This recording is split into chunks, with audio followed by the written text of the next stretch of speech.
で起動を。思考が読めない。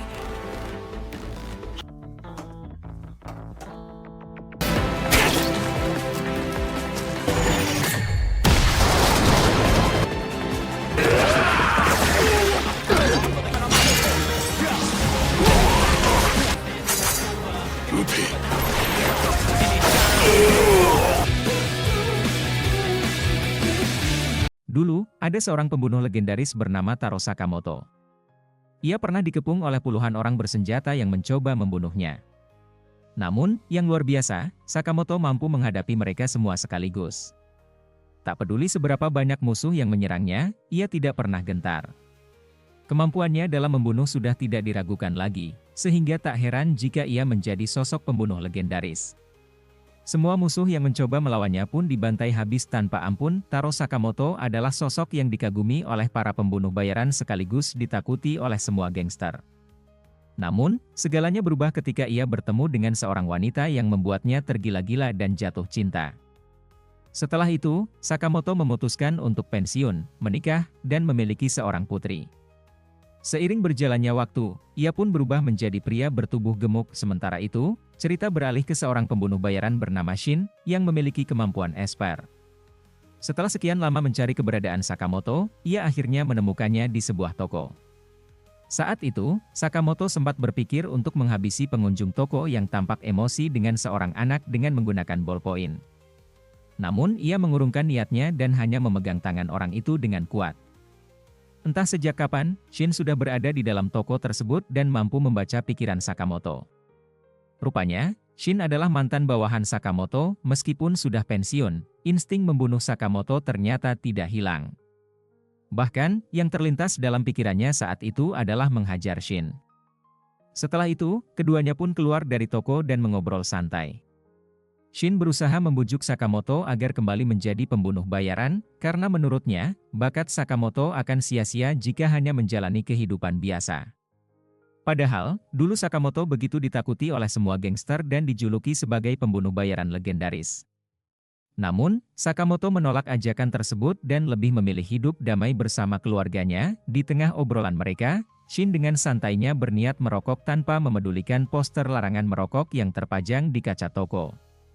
Namun, seketika ia langsung kena mental akibat reaksi Sakamoto. Tak lama kemudian, seorang pria datang dan menyapa mereka, meminta bantuan kepada Sakamoto.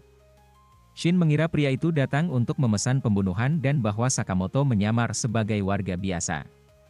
Namun, ternyata Sakamoto hanya dimintai tolong untuk menebang pohon. Bahkan, saat melihat seorang anak kecil menangis karena berebut bola, Sakamoto juga turun tangan membantu. Ia bahkan sampai menyuapi anak itu karena sang bocah menolak makan sayur. Alih-alih senang melihat temannya telah bertobat, Shin justru terlihat sangat kesal dengan perubahan Sakamoto. Shin pun masuk ke mobilnya, berniat langsung pulang. Saking senangnya bertemu dengan Sakamoto, ia sampai tidak sadar membenturkan kepalanya ke setir mobil. Tiba-tiba, telepon Shin berdering. Bosnya menelepon dan memerintahkannya untuk membujuk Sakamoto agar kembali menjadi pembunuh bayaran. Namun, jika Sakamoto menolak, bos memerintahkan Shin untuk membunuhnya. Dalam dunia mereka, seorang anggota yang keluar dari geng harus dihabisi. Jika Shin tidak sanggup melakukannya, maka orang lain yang akan dikirim untuk menghabisi Sakamoto. Malam harinya, Shin memutuskan untuk membunuh Sakamoto dengan tangannya sendiri. Baginya, lebih baik ia yang melakukannya daripada membiarkan orang lain memburu Sakamoto. Keesokan paginya, Shin kembali datang ke toko Sakamoto. Dengan raut wajah serius, ia mengatakan bahwa dirinya akan meninggalkan kota hari ini. Sementara itu, istri dan anak Sakamoto berada di luar, sama sekali tidak mencurigai apapun. Namun, kejadian luar biasa pun terjadi. Saat Shin menembak, Sakamoto mampu membelokkan peluruhannya dengan menggunakan permen batuk. Disinilah terlihat betapa lincah dan pintarnya Sakamoto dan dengan mudah mengalahkan Shin dan membuatnya tidak sadarkan diri. Ketika tersadar, Shin mendapati dirinya telah diobati oleh keluarga Sakamoto.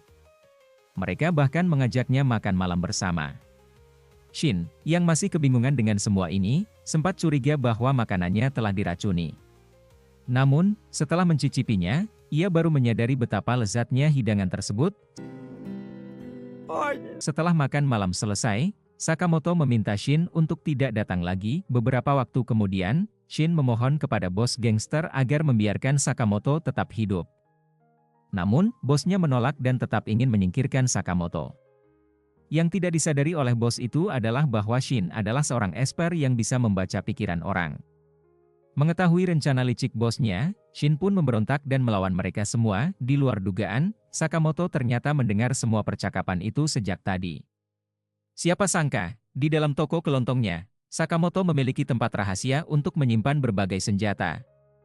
Silinder kunci penyimpanan senjata itu ternyata tersembunyi di dalam mesin kasir. Sakamoto pun kembali beraksi untuk membantu Shin melawan para gangster. Salah satu pria langsung menyerang Shin dari jarak dekat. Tetapi untungnya Shin masih bisa menghindar dan menghajar anggota geng lainnya.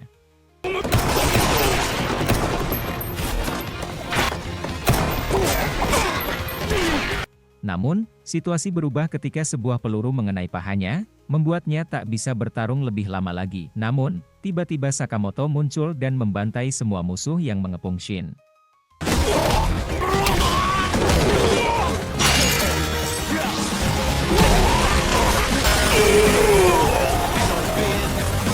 Shin pun penasaran bagaimana Sakamoto bisa mengetahui keberadaannya. Ternyata, Sakamoto telah memasang alat pelacak di dalam pistol Shin. Itulah sebabnya ia bisa mendengar percakapan tadi dan mengetahui lokasi Shin. Alat pelacak itu dipasang saat Shin pingsan di toko setelah ditendang oleh Sakamoto. Setelah kejadian itu, Sakamoto merekrut Shin sebagai pegawai toko dengan bayaran 800 yen per jam. Keesokan harinya, Shin pun mulai menjalani profesi barunya sebagai karyawan toko.